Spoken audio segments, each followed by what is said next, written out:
اللهم صل وسلم على سيدنا محمد الفاتح لما أغلق والخاتم.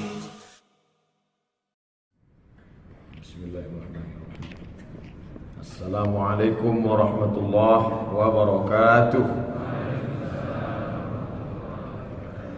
Alhamdulillah wassalatu wassalamu ala Rasulillah wa ala alihi wa sahbihi wa man da'a bi da'watihi wastanna bi sunnatihi ila yaumi liqa'i rabbih wa ba'du.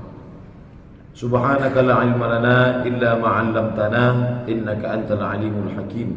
Rabbi shrah li sadri wa yassir li amri wahlul 'uqdatam min lisani yafqahu qawli. Bapak-bapak, ibu-ibu, hadirin hadirat, alim ulama, cerdik pandai, yang besar tak dihimbau gelar, yang kecil tak dapat disebut nama. InsyaAllah kita semua hamba-hamba yang dimuliakan Allah subhanahu wa ta'ala. Amin ya rabbal alamin. Hadis yang akan kita kaji subuh ini disebutkan dalam kitab Sunan Ibni Majah. Sunan Ibni Majah, bagi yang menterjemahkan dalam kurung HR Ibni Majah, hadis riwayat Ibnu Majah. Diriwayatkan dari sahabat Nabi bernama Abdullah ibnu Abbas radhiyallahu anhuma. Kalau satu orang radhiyallahu anhu, dua orang radhiyallahu anhuma, kalau tiga lebih radhiyallahu anhum. Kenapa yang ini disebut radhiyallahu anhuma? Karena bapaknya juga seorang sahabat Nabi sekaligus paman Nabi, yaitu Abbas ibni Abdul Muttalib radhiyallahu anhu. Nama anaknya Abdullah ibnu Abbas. Ketika Nabi SAW meninggal, umurnya 15 tahun. Anak muda, segar bugar. Ketika Nabi SAW meninggal dunia, masih remaja. Tapi di antara sahabat Nabi, 7 yang paling banyak hafalan hadisnya, paling banyak riwayat hadisnya dalam kitab-kitab sunnah, di antaranya adalah Abdullah ibnu Abbas radhiyallahu anhuma. Dia memiliki kelebihan, pernah didoakan Nabi, Allahumma faqihhu fid din wa 'allimhu ta'wil. Allahumma ya Allah, faqihhu fid din, dalamkan ilmu agamanya, wa 'allimhu ta'wil, ajarkan dia ta'wil, pemahaman Al-Quran. Oleh sebab itu dia disebut juga dengan turjumanil Quran, orang yang paling paham, dapat memahamkan orang lain tentang makna-makna Al-Quran. Makanya banyak sekali riwayat dalam tafsir Ibnu Jarir, Abu Ja'far Ibnu Jarir At-Tabari, At-ta'wilu fi qawlihi ta'ala, makna firman Allah Ta'ala, diriwayatkan dari Imam Ad-Dhahhak dari Ibnu Abbas, diriwayatkan dari Qatadah dari Ibnu Abbas, diriwayatkan dari Jabir dari Ibnu Abbas, diriwayatkan dari murid-murid Ibnu Abbas yang sanadnya semua bersambung kepada Abdullah Ibnu Abbas radhiyallahu anhu. Adapun hadisnya, qala Rasulullah sallallahu alaihi wasallam, Rasulullah bersabda, "Thalathatun la tartafi' salatuhum fawqa ru'usihim shibran." Thalathatun, ada 3 golongan, la tartafi', tidak terangkat, tidak naik, salatuhum, salat mereka, fawqa ru'usihim, di atas kepala mereka, shibran, shibran sejengkal, zira' sehasta, ba' setangan, selengan, shibran sejengkal. La tartafi' salatuhum, tidak terangkat, tidak naik salat mereka, shibran, walaupun sejengkal. Apa makna kalimat ini? Ada beberapa makna. Makna yang pertama, menurut para ulama, amal ibadah kita itu nanti akan menjadi naungan, perlindungan, atap, payung ketika di padang mahsyar. Makanya disebut sab'atun yuzilluhumullahu fi zillihi yawma la zilla illa zilluh. Ada 7 golongan yang akan mendapatkan naungan Allah subhanahu wa ta'ala, yawma la zilla illa zilluh. Hari itu tak ada naungan kecuali naungan Allah subhanahu wa ta'ala. Atap masjid ini sekarang tempat kita bernaung. Keluar nanti dari acara pengajian ini kita akan bernaung di atap kendaraan, di atap rumah, di bawah pohon yang rindang, di bawah tenda, di bawah pokok kayu. Tapi sampai masanya tempat bernaung ini tak lagi ada. Idza samaa'u fatarat, langit terbelah. Wa idzal kawakibu tasarat, planet-planet bertabrakan. Wa idzal biharu fujirat, lautan diledakkan, air laut naik ke darat, tsunami maha dahsyat, hancur berkeping. Wa idzal quburu ba'thirat, semua yang dikubur dibangkitkan. Alimat nafsum ma qaddamat wa akharat, pada saat itulah orang baru sadar apa yang pernah dia buat sebagai amal. Semua amal menjadi naungan. Makna hadis ini, la tartafi' salatuhum fawqa ru'usihim shibran, tidak naik solatnya walaupun sejengkal di atas kepalanya. Maknanya solatnya itu tidak bisa menaunginya di hadapan Allah Subhanahu wa ta'ala. Tapi mungkin ada naungan yang lain, di antaranya naungan sedekah. Kullu mri'in tahta dhilli sadaqatihi hatta yuqda bainan nas. Setiap orang akan bernaung di bawah naungan sedekahnya sampai perkara diputuskan di padang mahsyar. Berapa lama kita tegak? La tazalu qadama 'abdin yaumal qiyamah, pada hari itu kaki anak Adam akan tetap tegak di padang mahsyar. Kenapa disebut tegak? Banyak sekali dalil-dalil menyebut kita tegak. Dalam Al-Quran dikatakan yaumal taffatis saqu bis-saq, pada hari itu betis bertemu dengan betis. Hari ini Bapak lutut bertemu dengan lutut karena kita duduk, tapi nanti disebut betis berjumpa dengan betis karena posisinya tegak. Kenapa disebut tegak? Karena kita bukan tamu yang terhormat. Kalau saya datang ke kantor Bapak mau tausiah ceramah, Ustadz Somad, ini acara belum kita mulai, dipersilakan Ustadz ke kantor Bapak Direktur dulu, ke kantor Pak Kepala Dinas dulu, ke kantor Pak Sekda dulu, silakan duduk Pak Ustadz. Tapi kita bukan tamu terhormat, kita tegak. Di saat tegak itu ada tempat bernaung. Ada orang-orang yang dinaungi Allah Ta'ala karena sedekahnya. Ada orang-orang yang dinaungi Allah Ta'ala karena kekuasaannya. Imamun adilun, pemimpin yang adil.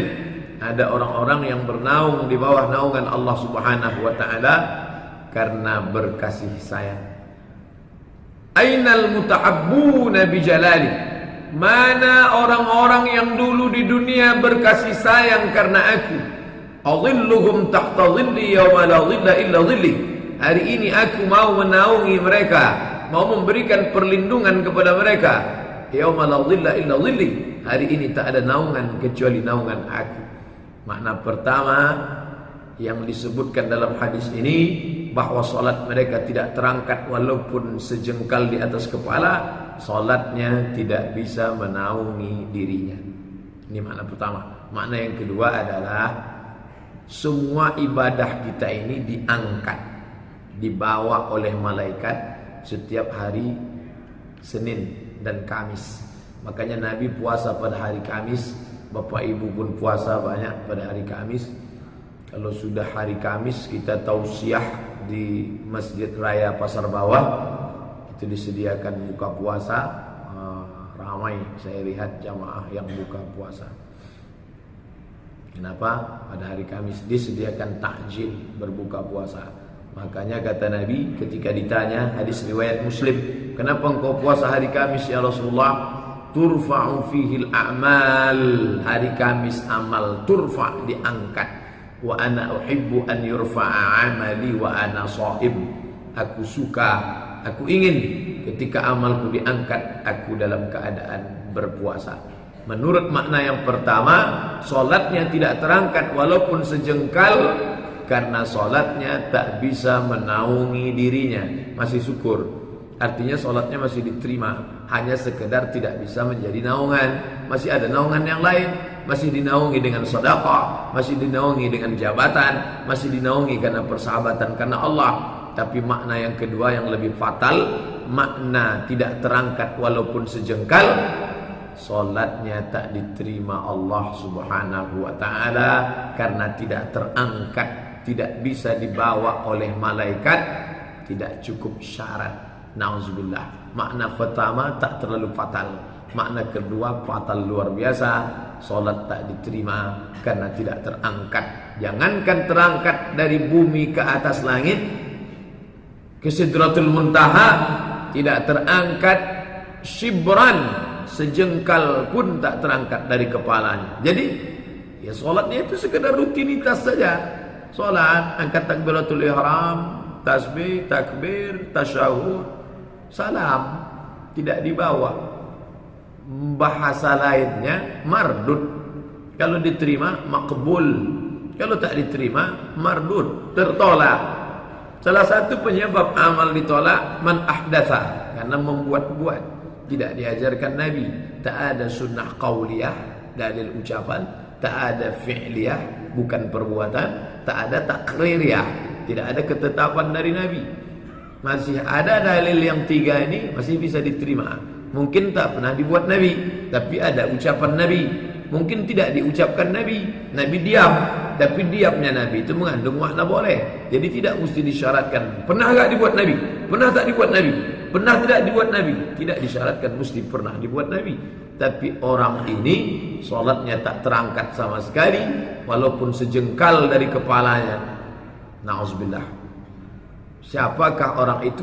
Dalam hadis ini disebut salasatun, tiga. La tartafi' salawatuhum, tak terangkat salat mereka, fauqa ru'usihim, di atas kepala mereka, shibran, walaupun sejengkal. Yang pertama, imamun amma qauman wa hum lahu karihun. Rajulun amma qauman, seseorang, amma ya ummu, imamun, seseorang yang menjadi imam bagi sekelompok qauman, kaum, seseorang yang menjadi imam bagi sekelompok kaum, wa hum lahu karihun, sedangkan orang itu tak suka kepada dia. Imam yang jadi pemimpin. Imam apa yang dimaksud nih Pak Ustadz? Dalam Islam imam itu dua. Yang pertama imamatun sughra, imam kecil. Yang kedua imamatun kubra, imam besar. Imam kecil, imam solat. Imam solat subuh kita tadi, itu imam kecil dalam masyarakat komunitas kecil. Kalau sampai imam tadi maju, lalu kemudian orang tak suka, maka imam itu termasuk yang solatnya tidak diangkat walaupun sejengkal dari atas kepalanya. Maka adakanlah survei Masjid An-Nur, buat kuesioner. Apakah anda suka dengan Ustadz Nazri? Ternyata 90% mengatakan tak suka. Maka solat Ustadz Nazri tak terangkat walaupun sejengkal dari kepala. Tapi tengok dulu alasannya. Mengapa anda tak suka? Ayatnya panjang betul. Saya maunya inna a'tayna sama kul kul kul. Beberapa hari yang lalu masuk WhatsApp pesan, Ustadz Somad, ya, siapa imam solat Jumat waktu khotibnya Dr. Mustafa Umar? Saya tak tahu, karena saya tidak mengikuti siapa saja imam-imam solat Jumat. Imam solat Jumat itu banyak. Ada Ustadz Nazri, ada Ustadz Sofi, ada Ustadz Fulan, ada Ustadz Fulan. Saya tak tahu pas giliran siapa waktu Ustadz Dr. Mustafa Umar khutbah. Kenapa? Karena Ustadz Somad, waktu saya solat Jumat itu, seumur hidup saya, rasanya itulah solat yang diterima Allah Subhanahu wa ta'ala. Meleleh air mata saya waktu suaranya sedang naik melengking. Tak tahu rasa saya entah di mana Pak Ustaz. Begitulah perasaan saya. Saking kan hanyut dalam bacaan-bacaannya.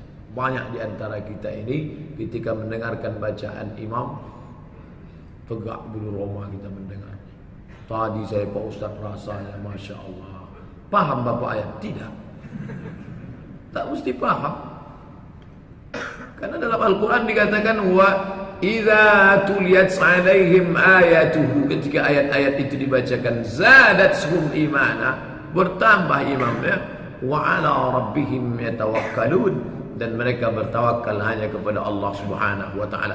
Jadi makna rajulun amma qauman wa hum lahu karihun, orang yang maju menjadi imam sedangkan masyarakat itu tak suka sama dia. Kenapa? 3 sebabnya.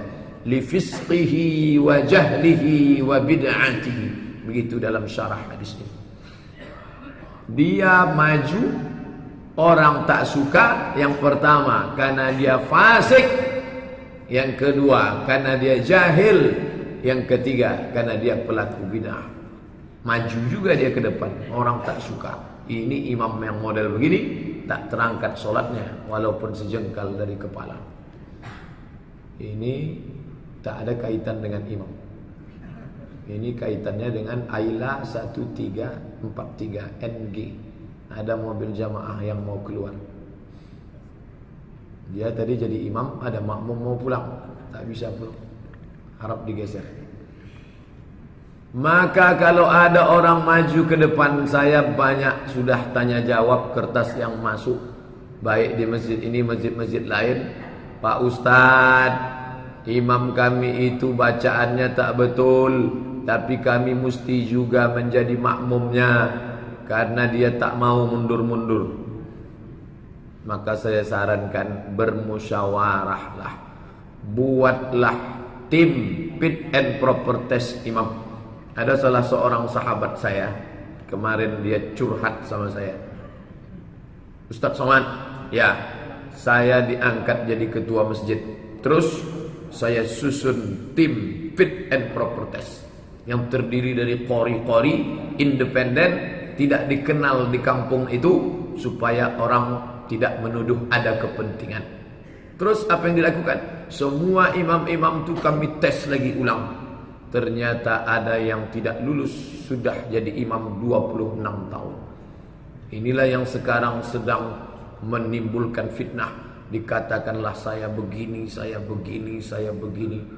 Saya bilang, la takhaf, jangan takut, wala tahzan, jangan sedih. Innallaha ma'ana. Allah bersama Bapak, Allah bersama kita. Yang penting niat Bapak baik. Niat Bapak apakah ingin menyingkirkan orang? Tidak. Niat Bapak ingin mencampakkan orang? Tidak, Pak Ustaz. Demi Allah, tidak. Lalu apa niatnya? Saya ingin ibadah umat ini terpelihara, terjaga. Karena selama ini bacaan tak betul. Dan tim yang disusun ini murni, tak ada unsur politis, tak ada unsur kepentingan. Niatnya murni untuk menjaga ibadah umat supaya terjaga. Rupanya like and dislike, faktor suka tak suka. Kalau sudah suka, baik semuanya. Kalau sudah tak suka, yang perbuatan baik pun dikatakan salah. Saya kuatkan hatinya, jangan takut, jangan sedih. Karena orang yang memakmurkan masjid itu, ingat sifatnya 5. Innama ya'muru masajidallah. Orang yang memakmurkan masjid, man amana billah, beriman kepada Allah, wal yawmal akhir, hari akhirat, wa aqamas salah, menegakkan salat, wa ataz zakah, menunaikan zakat. Ini yang kelima nih, banyak yang tak bisa. Walam yakhsha illallah, dia tidak takut melainkan hanya kepada Allah saja. Bapak buat fit and proper test imam, takut bapak orang marah, takut bapak imam yang sudah lama tersinggung, tak peduli. Yang penting ibadah umat terjaga. Dan bagi yang sudah tak layak lagi, tak usahlah kita maju. Saya heran, apa yang kita inginkan maju menjadi imam itu? Yang kita kejar itu apa? Ustadz Somad tuh dia pandai ngomong aja tuh. Di masjid dekat rumah dia betul lah yang ingin jadi imam. Dah. Saya ketua masjid. Biar begini ketua masjid nih. Saya ketua masjid. Di situ ada mahasiswa 2 orang, bacaannya bagus, suaranya bagus. Tak pernah saya maju ke depan. Saya biar maju, silakan, maju. Kalian menjadi imam, maju. Pertama gunanya untuk pengkaderan. Kita pertahankan kita jadi imam. Kita pun dah mau mati. Dia masih panjang lagi umurnya. Mahasiswa ini masih umur 25, semester 1, semester 2, 23, 22. Nanti dia akan menjadi imam di tempat lain. Pede dia.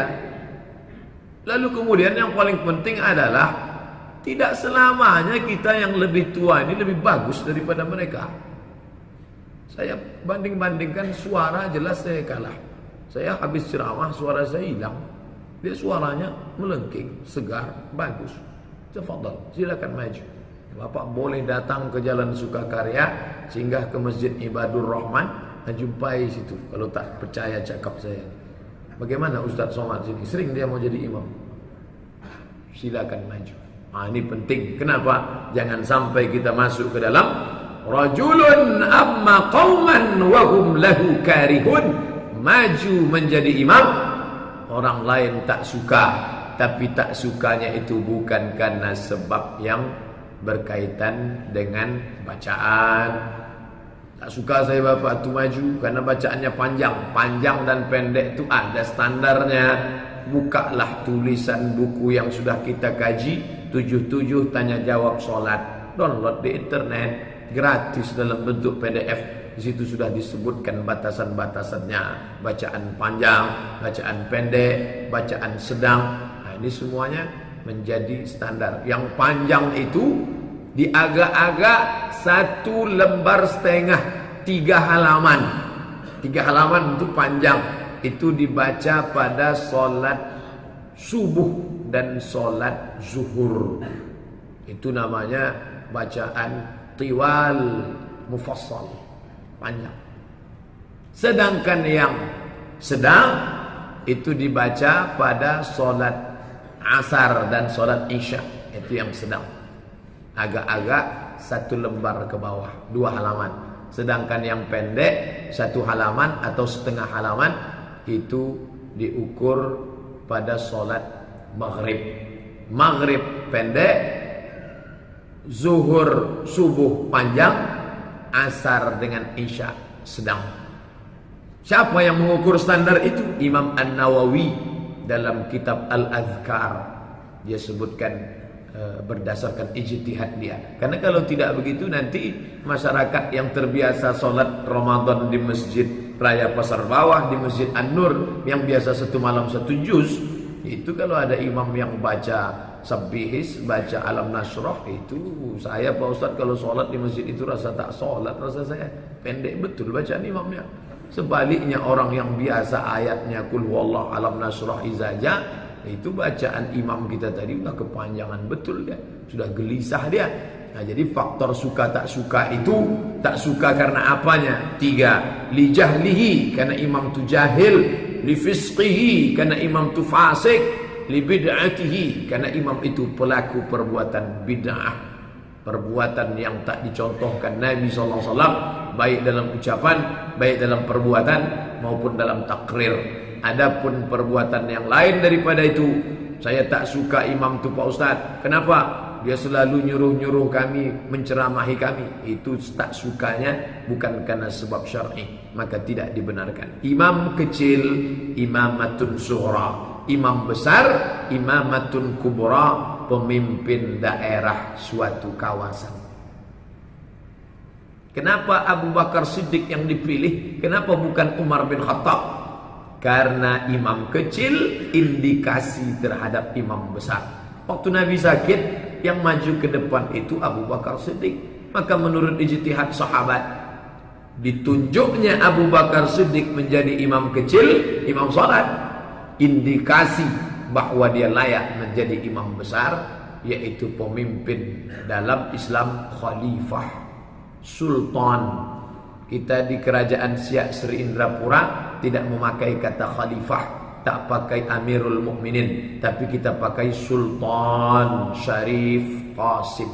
Itu sultan kita dulu sebelum kita berdaulat, melepaskan kedaulatan 1946 di Yogyakarta, diserahkan kepada Presiden Soekarno. Maka kita tidak lagi punya sultan, tapi kekuasaan kepada NKRI. Begitulah cintanya masyarakat Melayu Riau terhadap negara kesatuan Republik Indonesia. Kita menyatu bukan karena dipaksa, tapi karena kesungguhan hati Sultan Syarif Qasim. Sultan diambil dari kata sultah. Sultah artinya kekuasaan. Sultan orang yang punya kekuasaan. Jadi kalau ada orang namanya sultan tak ada kekuasaan, itu tak cocok namanya. sultan, tak ada kekuasaan. Mohon maaf Pak Sultan. Sultan, orang yang punya kekuasaan. Berkuasa dia, orang tak suka. Ini pun tak terangkat solatnya, walaupun sejengkal dari kepala. Bahkan dalam hadis lain dikatakan, wa huwa ghashun man istar'a ra'iyatan. Siapa yang berkuasa, di saat dia punya kekuasaan itu ternyata dia ghash,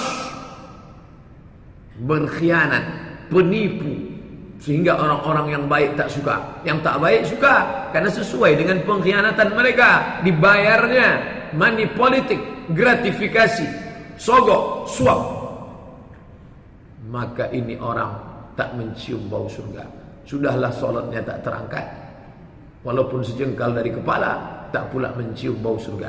Tapi jangan gara-gara ini orang menjadi takut pada kekuasaan. Saya tak setuju ustaz-ustaz yang menyampaikan hadis tak seimbang. Makanya dalam dakwah, kalau engkau sampaikan hadis tentang orang yang memelihara kucing lalu tidak memberi minum kepada kucing, mati masuk neraka gara-gara tak ngasih makan kucing, sampaikan juga hadis tentang orang yang memberi minum anjing masuk surga. Begitu dalam metode dakwah, seimbang, sehingga selesai pengajian orang keluar pemahamannya tak pincang, tak sumbing. Kalau tak begitu, menahan kucing sampai tak ngasih makan masuk neraka. Sementara ada hadis lain, memberi minum anjing masuk surga. Hadis itu jangan dipahami tentang memelihara anjing dan melihara kucing. Hadis itu dipahami tentang kelembutan hati, bahwa fi kulli kabidin ratbin sadaqah. Di dalam hati yang lembut ada bernilai sedekah. Lembut hati engkau, walaupun memberi minum seekor anjing, dibalas surga. Keras hatimu, walaupun tak memberi makan seekor kucing, masuk neraka. Seimbang antara keras hati dan lembut hati. Begitu juga dengan kepemimpinan ini. Siapa pemimpin yang tidak disukai rakyatnya karena dia zalim, karena dia fasik, karena dia pelaku bid'ah, maka solatnya tak terangkat walaupun sejengkal dari kepala. Akhirnya umat Islam takut jadi pemimpin. Sampaikan juga hadis tentang balasan untuk pemimpin yang luar biasa. Sab'atun yuzilluhumullahu fi zillihi. Ada 7 golongan yang akan mendapatkan naungan Allah ketika tak ada naungan. Imamun adilun, pemimpin yang adil. Mesti seimbang. Maka kalau ada anak-anak kita dari sekarang sudah nampak bakat-bakat politiknya.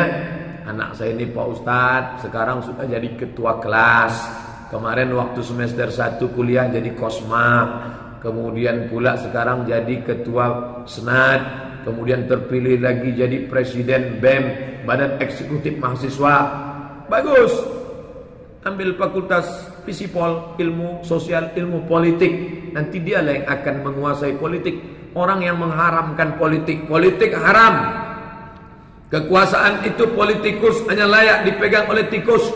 Orang yang tidak mengerti politik, yang buta politik, dia tidak sadar bahwa harga berasnya itu ditetapkan oleh politik. Harga baju koko kainnya itu siapa yang menetapkan? Politik. Makannya politik. APBD untuk masjid, berapa masjid ini dapat dari anggaran negara? Politik. Sampai pada listrik, api, lampu tiang listriknya itu pun ditentukan oleh politik. Maka jangan sampai orang anti politik. Ketika umat Islam diajarkan jauhi politik, politik itu haram, politik kekuasaan batil, akhirnya politik diambil orang lain. Tapi ketika orang Islam memegang kekuasaan politik, engkau mesti menjaga umat ini. Karena kalau tidak, maka salatmu tak terangkat walaupun sejengkal dari kepala. Tiap malam safari Ramadan, salat tarawih ke sana, ke masjid ini, beri bantuan. Nabi mengatakan, rajulun amma qauman, ada seorang yang menjadi pemimpin, wa hum lahu karihun, sedangkan orang tidak suka kepada dia karena perbuatannya jahil, fasik, bid'ah. Apa jahil itu Pak Ustaz? Jahil itu lawan daripada alim. Alim artinya berilmu, paham dia tentang ilmu politik, mengerti dia tentang ilmu agama, bagaimana menguasai orang lain. Innallaha ya'murukum an tu'addul amanat. Allah menyuruh engkau meletakkan amanat. Wa idza hakamtum bainan nas an tahkumu bil adl. Kalau engkau menetapkan hukum, tetapkanlah dengan adil, amanah dan adil. Dia tidak fasik. Apa itu fasik? Melakukan perbuatan dosa secara terus-menerus dengan sengaja, itu fasik. Tahu dia itu dosa, tapi dia terus lakukan, maka itu fasik. Ingat, wallahu la yahdil qaumal fasiqin. Allah tak memberikan hidayah kepada orang-orang yang fasik. Yang ketiga, bid'ah. Bid'ah itu apa? Perbuatan yang dia buat-buat, tidak ada dalil qauli, tidak ada dalil fi'li, tidak ada dalil takriri. Selama ada 3 dalil ini, tidak bisa dikatakan bid'ah. Pak Ustadz, imam kami itu pelaku bid'ah. Kenapa? Karena dia baca doa bersama. Doa bersama mana pernah dibuat Nabi? Saudaraku, tidak disyaratkan mesti dibuat Nabi. Selama masih ada dalil am, dalil umum, ada dalil yang mutlak, dalil tanpa terikat. Dalil qauli, la yajtami' mala'un, sekelompok orang berkumpul ramai-ramai, fayad'u ba'duhum, berdoa satu orang, wa yu'amminuhum sa'iruhum, diaminkan oleh orang yang lain, orang banyak, illa ajabahumullah, maka Allah Ta'ala mengabulkan doa mereka. Ada dalil qaulinya, qad ujibat da'watukuma, doa kalian berdua dikabulkan Allah. Doa kalian berdua dikabulkan Allah. Siapa itu yang berdua dikabulkan Allah? Nabi Musa berdoa, diaminkan oleh Nabi Harun. Ya Allah, selamatkan kami akan menghadapi Fir'aun, tolong kami menghadapi orang yang zalim. Kata Nabi Harun, amin. Qad ujibat da'watukuma. Selama masih ada dalilnya, tidak dikatakan bid'ah. Maka tidak betul orang yang mendefinisikan bid'ah. Jika tidak dilakukan Nabi, bid'ah. Jika tidak dilakukan Nabi, bid'ah. Kalau begitu banyak sekali perbuatan yang tidak dilakukan Nabi, tidak disyaratkan mesti dibuat Nabi. Bid'ah itu adalah jika tidak ada dalil, bid'ah. Jika tidak ada dalil, bid'ah. Selama masih ada dalil, dalil jauh, dalil dekat, dalil umum, tak perlu dikhususkan, maka tidak dapat dikatakan bid'ah. Ada dalilnya, dalil qauli, dalil fi'li, dalil takriri. Mana pernah Nabi solat sunat tasbih? Mana dalil menunjukkan Nabi pernah solat sunat? Nabi mengajarkan, hai paman, ya ummah, maukah engkau aku tunjukkan solat? Kalau kau laksanakan solat ini, Allah mengampunkan dosamu yang lalu, yang akan datang, yang besar, yang kecil, yang zahir, yang batin, yang lama, yang baru. Tapi itu hadis dhaif, Pak Ustaz. Satu riwayat menyebut dhaif, Imam Ahmad bin Hanbal. Tapi Imam Ibnu Salah, Imam Nawawi mengatakan sahih. Kenapa imam ini mengatakan dhaif, imam ini bisa mengatakan sahih? Pertama, karena masalah sahih dan dhaif itu masalah ijtihad. Sama dengan masalah fikih. Kata imam ini wajib, kata imam ini sunat muakkad. Contoh kurban, kata Imam Hanafi wajib, kata Syafi'i, Maliki, Hambali sunat muakkad. Ikhtilaf mereka karena perbedaan dalil. Yang kedua, satu hadis itu jalurnya bisa banyak. Jalur ini, jalur ini, jalur ini, namanya turuq, tariq, jalur. Kebetulan yang dilihat oleh Imam Ahmad bin Hanbal jalur ini dhaif, tapi yang dilihat oleh yang lain dari jalur sini sahih. Makanya ada istilah hasan sahih. Maknanya hasan wa sahih. Melihat dari jalur ini hasan, dilihat dari jalur ini sahih, dilihat dari jalur ini dhaif. Maka datanglah Syekh Mahmud Sa'id Mamduh menulis kitab At-Ta'rif, beberapa hadis-hadis sampai 7 jilid hadis yang didhaifkan oleh Syekh Albani ternyata sahih. Hadza haditsun dhaif. Ini hadis dhaif. Dikumpulkan jalur-jalurnya oleh Syekh Mahmud Sa'id Mamduh. Ternyata kata dia, hadza haditsun sahih bijami'i turuqihi, dilihat dari jalur-jalurnya yang banyak. Ini tentang masalah dhaif dan sahih. Bapak Ibu yang dimuliakan Allah Subhanahu wa taala. Jadi kalau sampailah kita menjadi imam kecil, imam masjid, imam mushola, maupun imam besar, RT, RW, camat, lurah, bupati, gubernur, wali kota, orang tak suka gara-gara kita jahil, gara-gara kita tak adil, gara-gara kita fasik, gara-gara kita pelaku bid'ah. La tartafi' salatuhum fawqa ru'usihim shibran. Salatnya tak terangkat walaupun sejengkal. Bolak-balik berdoa, Rabbana taqabbal minna salatana. Ya Allah, terimalah salat kami. Salat engkau tak diterima, tak diangkat malaikat walaupun sejengkal dari kepala. Kenapa? Karena engkau memimpin orang lain tak suka, karena kau fasik, karena kau jahil, karena engkau pelaku bid'ah, melakukan perbuatan yang tak ada dalilnya sama sekali. Yang kedua, imra'atun batat wa zawjuha 'alaiha sakhitun. Imra'atun, perempuan, batat, tidur. Kenapa dia? Wa zawjuha 'alaiha sakhitun, suaminya dalam keadaan murka, dalam keadaan marah, dalam keadaan tak suka. Maka perempuan ini kalau mati, meninggal dunia, salatnya tak terangkat walaupun sejengkal dari kepala, tak diterima Allah Subhanahu wa taala. Oh, enak sekali laki-laki ini Pak Ustaz. Maka muncullah orang-orang yang meneliti hadis dari kalangan sekuler dan liberal, menyusun sebuah apa yang disebut misoginis. Misoginis artinya orang-orang yang mengatakan hadis itu condongnya hanya kepada lelaki saja, perempuan saja yang selalu direndahkan. Banyaklah jamaah bertanya ke saya, Pak Ustadz, ya katanya perempuan itu banyak masuk neraka ya Pak Ustadz. Termasuk salah satu yang ditulis hadis misoginis, mengatakan perempuan banyak masuk neraka. Perempuan yang tidur dalam keadaan dimurkai suaminya, solatnya tak diterima. Perempuan inilah sumber fitnah di hari zaman, akhir zaman. Banyak orang masuk neraka gara-gara perempuan. Menyampaikan hadis jangan disampaikan sepotong-sepotong. Kalau menyampaikan hadis tentang banyak fitnah perempuan, banyak masuk neraka perempuan, perempuan yang tidur dalam keadaan dimurkai suaminya masuk neraka, sampaikan juga hadis-hadis tentang keutamaan perempuan. Ya Rasulullah, ya, man ahaqqun nas bi husni suhbati, siapa orang yang paling layak mendapatkan baktiku? Ummuka. Summa man? Ummuka. Summa man? Ummuka. Ibumu, ibumu, ibumu. Hadis kedua, ya Rasulullah, ya, aku ingin perang jihad fisabilillah. Katanya kalau aku mati syahid, aku tidak merasakan sakratul maut, aku tidak akan merasakan azab kubur, amalku tidak akan dihisab, langsung masuk surga. Apa kata Nabi?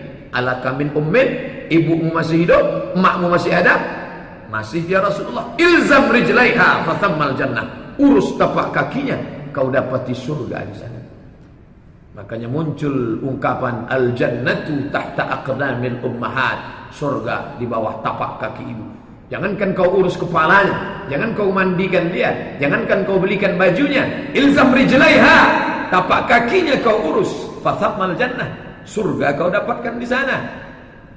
Nanti kalau datang seorang laki-laki ke kota Madinah ini, kalian minta doa kepada dia, doanya makbul, tak terhijab, tak terdinding, mustajabud da'wah.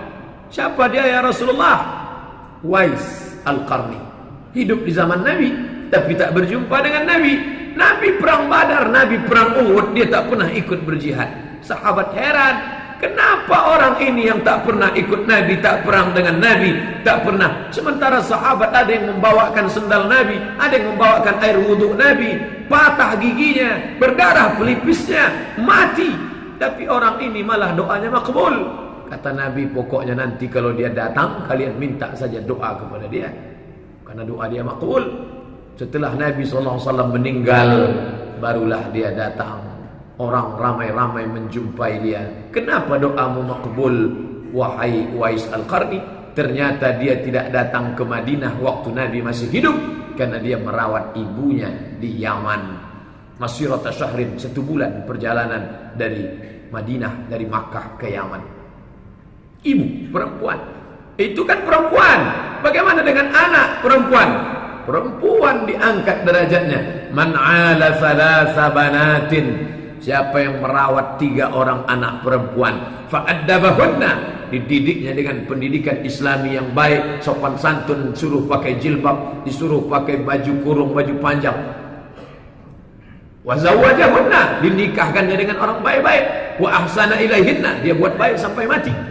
Kasih makan halal, pendidikan yang baik, SD IT, SMP IT, SMA IT, Islamic boarding school, hafal Quran, hafal hadis, tata krama, sopan santun, baik, menjaga cakap, tutur kata, budi bahasa, menutup aurat.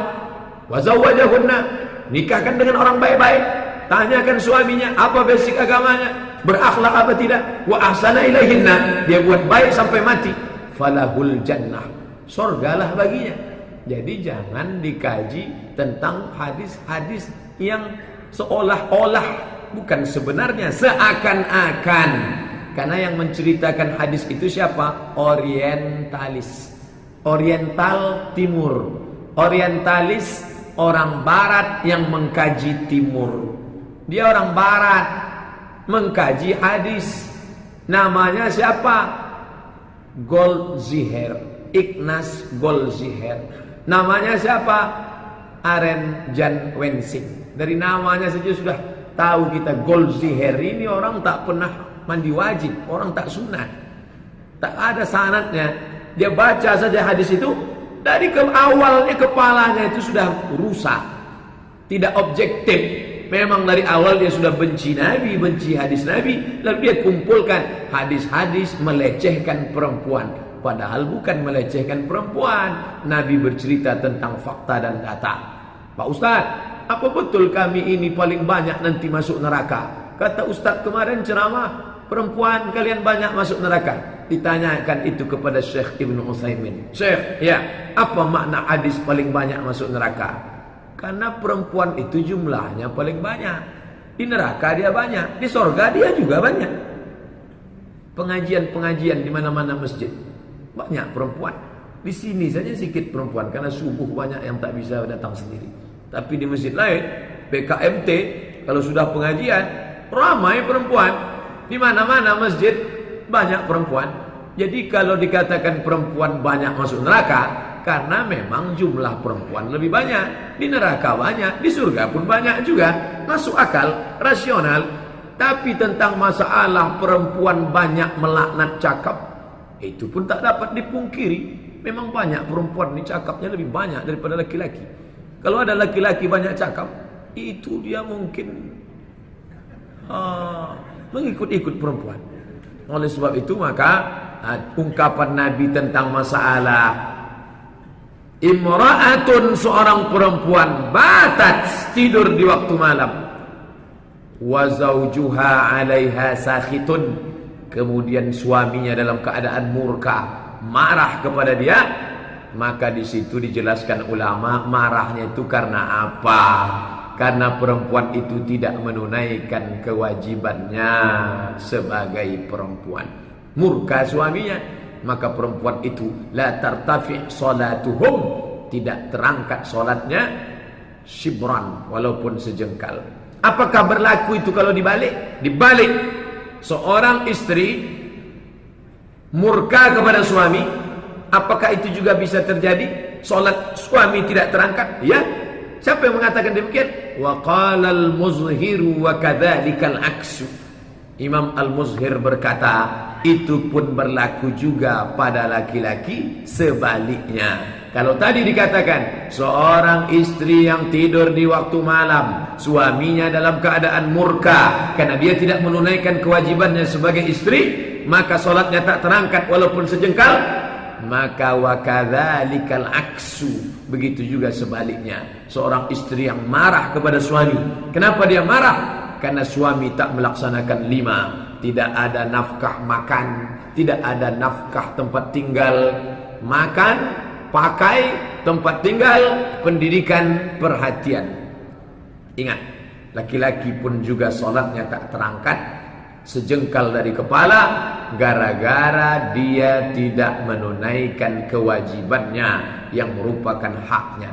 Saya tak ingin dengan mengkaji hadis orang malah menikam Nabi Muhammad SAW. Tengok tuh, Nabi kalian itu bias gender.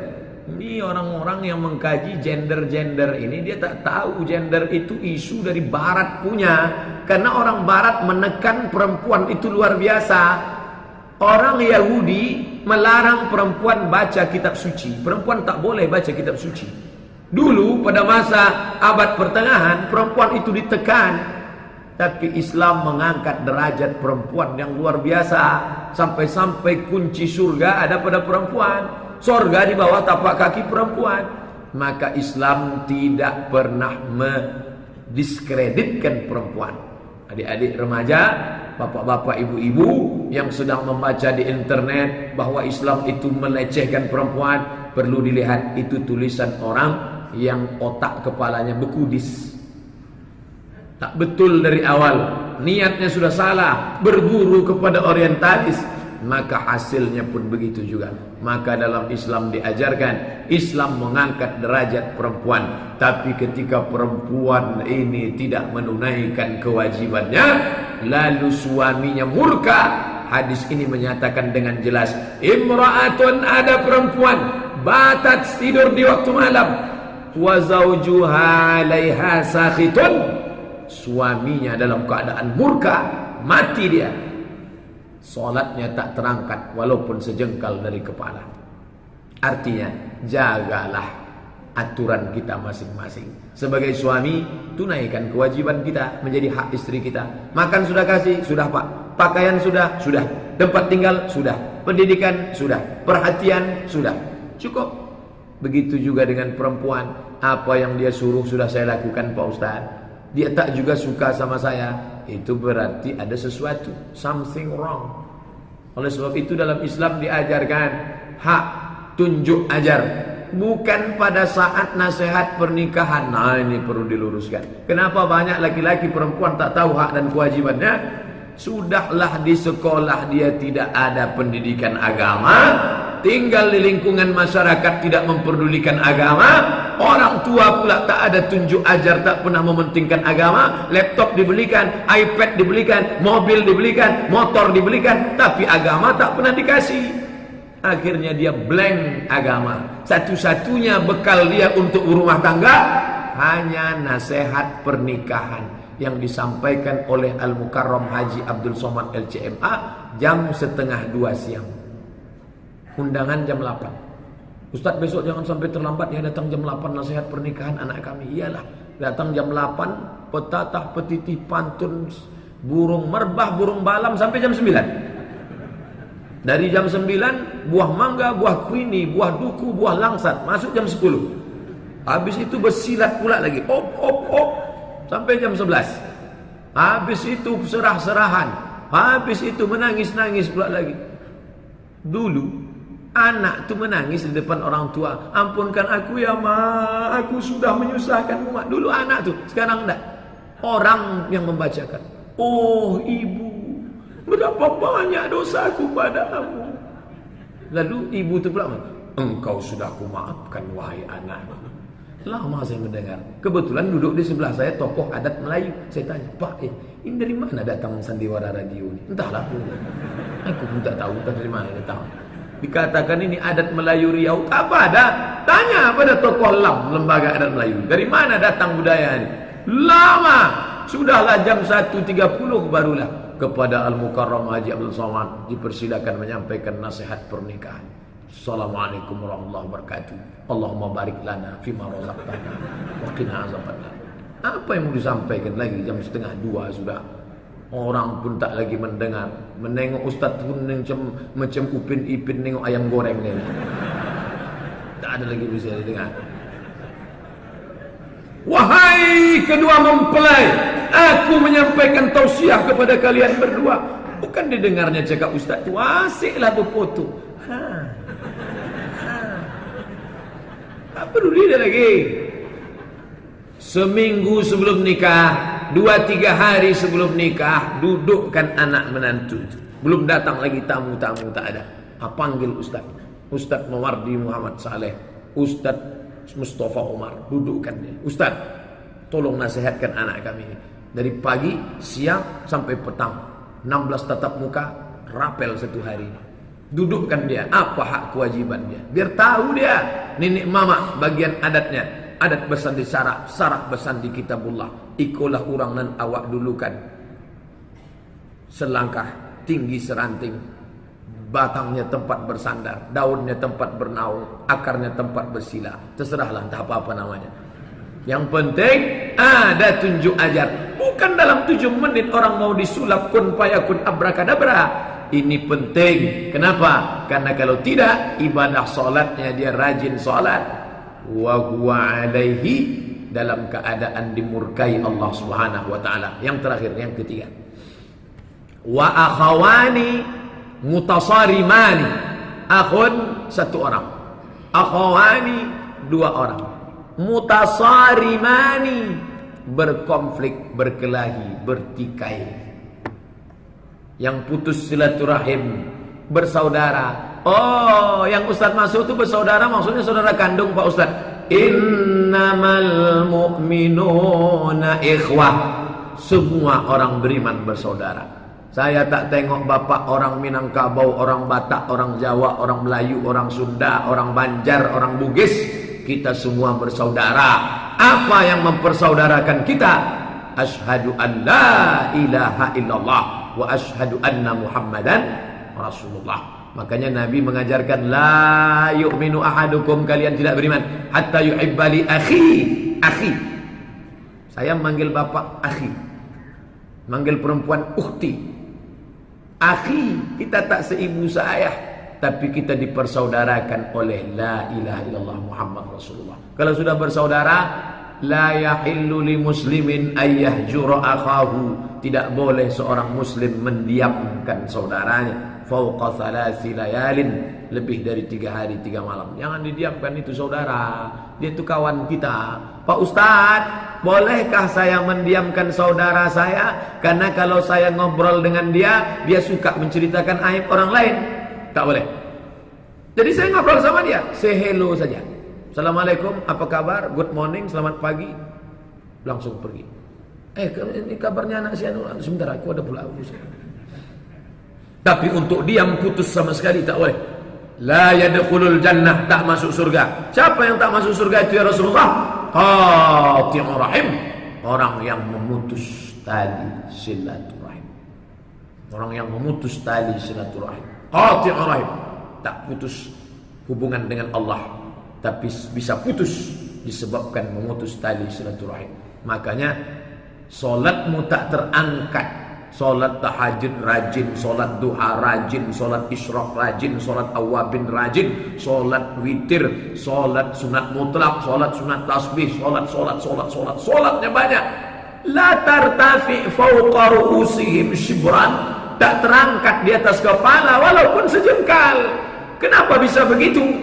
Akhawani mutasarimani, 2 orang yang bertikai, berkelahi, berkonflik, berdamai. Doa malam nisfu Sya'ban. Innallaha ittala Allahu ala jami'i khalqihi lailatan nisfi min Sya'ban. Pada malam nisfu Sya'ban Allah memperhatikan semua makhluknya. Oh, di malam yang lain Allah tak perhatikan? Allah perhatikan. Tapi malam nisfu Sya'ban ada perhatian khusus. Fayaghfiru li jami'i khalqihi. Siapa yang beristighfar, siapa yang berdoa, ku ampunkan. Illa, kecuali 2. Siapa dia? Musyrik, orang yang mempersekutukan Allah. Yang kedua, musya'in, yang berkelahi, berkonflik, tak berdamai. Ini kajian kita nanti sampai salat sunat isyraq. Habis salat sunat isyraq kita tanya jawab sampai pukul 7. InsyaAllah ada 45 menit kita tanya jawab. Habis itu pukul 7 yang mau sarapan.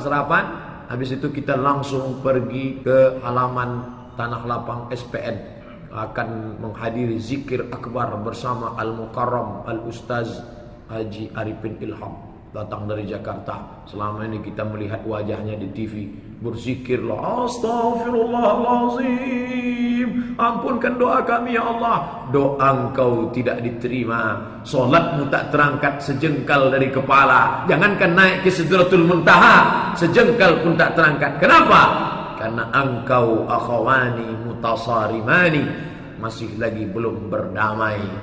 Dalam hatimu tak ada kedamaian. Allahumma antas salam, engkau maha damai. Wa minkas salam, dari engkau kedamaian. Wa ilaika ya'udus salam, kepada engkau kembali kedamaian. Fahayyina rabbana bis salam, hidupkan kami dalam kedamaian. Wa adkhilnal jannata daras salam, masukkan kami ke dalam surga yang penuh dengan kedamaian. Tapi hati tak damai. Kenapa? Masih lagi sikut kiri, sikut kanan berkelahi. Sebelum tidur malam, maafkanlah orang-orang yang pernah menyakiti, menyumpah serapah.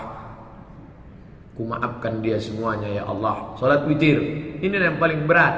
Puasa sunat berat, tapi banyak orang tahan makan, tahan minum. Kemarin sampai puasa 3 hari 9, 10, 11. Tapi akhawani mutasarimani, dua yang berkelahi, berkonflik. Kalau belum bisa, maka kita sekedar jumpa saja. Assalamualaikum, apa kabar? Maaf lahir batin. Dah. Kalau lama-lama nanti ngobrol, diajaknya saya menceritakan sipulan-sipulan. Orang yang suka menceritakan aib orang lain di depan kita, ingat, besok ketika kita tak ada, kita pula yang diceritakannya pada orang lain. Itu hukum pasti. Jangan mau ikut menceritakan aib orang lain. Kalau jumpa kawan, sahabat, saudara mengajak kita menceritakan aib orang lain, besok pagi ketika kita tak ada, kita pula yang akan diceritakannya pada orang lain. Bapak Ibu yang dimuliakan Allah Subhanahu wa taala, akhwani mutasarimani. Kenapa kita bisa berhubungan baik sampai subuh kali ini? Karena kita sudah terselamatkan dari akhwani mutasarimani, dua orang yang berkonflik tapi tak dapat berdamai dalam hukum Allah Subhanahu wa taala. Bahwa menghindar, oke. Ingat, menghindar bukan berarti putus. Yang tak boleh itu putus. Saya sekedar menghindar aja nih Pak Ustaz. Saya kalau tetap nanti sama dia banyak kekacauan. Oke, menghindar. Tapi SMS, selamat tahun baru hijrah 1438. Semoga kita selalu istiqomah. Harus. Dan saya putus sama sekali. WhatsApp grup, mohon maaf zahir dan batin. Harus. Aku hanya menghindar saja. Karena kalau tak menghindar, aku tak tahan cakapmu kasar. Ngomong sama kamu nih 5 menit, menit pertama saja yang damai, menit kedua ketiga hancur macam kaca jatuh ke batu. Menghindar, tapi putus tidak. Bapak Ibu yang dimuliakan Allah Subhanahu wa taala, kita sudah masuk waktu 6:10, sedangkan syuruk kita sekarang pas 6:10. Maka kita salat sunat Isra 2 rakaat. Selesai itu kita lanjutkan tanya jawab. Terima kasih atas segala perhatian. Mohon maaf atas segala kesilapan. Subhanakallahumma wa bihamdika asyhadu an la ilaha illa anta astaghfiruka wa atubu ilaik. Wassalamualaikum warahmatullahi wabarakatuh.